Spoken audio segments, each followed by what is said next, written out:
नमस्कार। पीताम्बरा ज्योतिर्विज्ञान चैनल में आप सबका स्वागत है। दर्शकों, आज का मुख्य विषय है कि विवाह कब होगा, विवाह कैसे देखते हैं, क्यों विवाह में देरी होती है। तो शुरुआत करने के पहले श्री हरि विष्णु का मंगल श्लोक से हम प्रारंभ करते हैं। मंगलम भगवान विष्णु मंगलम गरुड़ध्वज मंगलम पुंडरीकाक्ष मंगलाय तनोहरि। ये श्लोक भी है जिसको यदि आप नित्य पढ़ते रहें तो आपके हर कार्य मंगलमय होने लगते हैं। अब आइए जानिए, ज्योतिष में सप्तम भाव, आपकी कुंडली में 12 भाव हैं, तो जो 7वां घर है वो विवाह और जीवन साथी का मुख्य भाव होता है। और यही भाव यदि मजबूत है, शुभ ग्रह हों, शुभ दृष्टि हों, तो विवाह समय पर होता है। पाप ग्रह शनि राहु केतु मंगल हों तो विवाह में देरी बाधा होती है।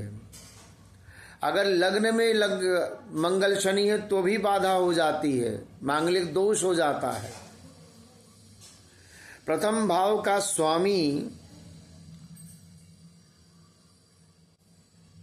अगर सप्तम भाव में बैठा है, सप्तम का स्वामी प्रथम में बैठा है, या प्रथम और सप्तम भाव का स्वामी कहीं युति बना रहे हैं, पंचम में, नवम में, एकादश में, तो लव मैरिज होता है। सप्तम भाव का स्वामी 7वें भाव के स्वामी को कौन देख रहा है, कहाँ बैठा है, केंद्र में है, त्रिकोण में है। त्रिकोण का अर्थ है 1, 5, 9 और केंद्र का अर्थ है 1, 4, 7, 10। प्रथम भाव, चतुर्थ, सप्तम, दसम भाव। अगर सप्तम भाव का स्वामी यहां बैठा है, विवाह जल्दी होगा। और अगर सप्तम भाव का स्वामी 6ठे, 8वें, 12वें बैठा है तो विवाह देरी होगी। सप्तम भाव के स्वामी की दशा आने पर विवाह योग मजबूत होता है। अब विवाह का कारक पुरुष की कुंडली में शुक्र होता है, शुक्र पत्नी, और महिला की कुंडली में गुरु पति का कारक होता है। अगर ये ग्रह मजबूत हैं तो विवाह जल्दी होता है, सुखद होता है। कमजोर हैं, पाप ग्रहों की दृष्टि है तो विलंब में होता है या समस्याएं आ जाते हैं, विवाह हो ही नहीं पाता। विवाह अधिकतर क्या होता है कि सप्तम भाव के स्वामी की दशा चले, शुक्र की दशा चले, गुरु की दशा चले, लग्नेश की दशा चले, या चंद्रमा की दशा चले, या 7वें घर के स्वामी और शुक्र या गुरु की दशा जब चलती है तो विवाह होता है। गोचर की बात करें, यानी ग्रह पूरा 12 भाव में घूम करके जब वो ग्रह पहले घर में, 5वें घर में, 7वें, 9वें भाव में गोचर करता है और शनि स्थिरता देता है विवाह में, तो विवाह के योग सक्रिय हो जाते हैं। नवमांश कुंडली के अनुसार 7वें भाव और उसके स्वामी का देखना बहुत जरूरी है।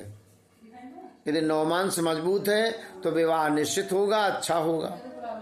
अच्छा, विवाह के सामान्य क्या आयु है? तो मतलब जल्दी विवाह का अर्थ है कि 18 से 24 वर्ष के मध्य में शुक्र गुरु और 7th हाउस का स्वामी अगर मजबूत है तो सामान्य विवाह का मतलब कि 24 से 30 वर्ष, 28 वर्ष के बीच में।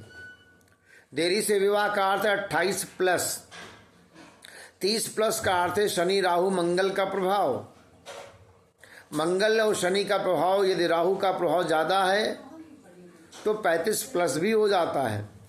अच्छा, देरी का क्या कारण क्या है? सप्तम भाव में शनि का होना या शनि की दृष्टि होना, राहु का होना या राहु की दृष्टि होना, 7वें घर का स्वामी 6ठे, 8वें, 12वें भाव में होना, या मंगल दोष होना या शुक्र गुरु कमजोर होना, ऐसा होने पर विवाह में देरी हो जाती। तो विवाह का समय देखने के लिए आपको सप्तम भाव प्लस उसका स्वामी प्लस शुक्र गुरु की दशा गोचर, इन सबको देखना होगा। ये कहाँ है और किस भाव में, केंद्र में है, त्रिकोण में है, तब आपको विवाह आदि की बातें क्लियर हो पाती हैं। तो विवाह में अच्छा शुक्र के कारण अगर देरी है, मान लिया किसी का सप्तम भाव 2 लिखा है, शुक्र मार्केश हो गया, यानी वृश्चिक राशि की, वृश्चिक लग्न की कुंडली हो गई। अब मंगल वहां बैठा है और शुक्र चतुर्थ भाव में अस्त है, तो विवाह 35 वर्ष के बाद भी नहीं हो पाता। तो ऐसे में शुक्र को बलवान करना होगा। जब शुक्र की दशा अंतरदशा आएगी तब विवाह होगा। तो ये बहुत सारे कारण बनते हैं। अब जिसका वृश्चिक लग्न है तो जन्म स्थान से पश्चिम दिशा की लड़की होगी, पश्चिम दिशा से विवाह होगा।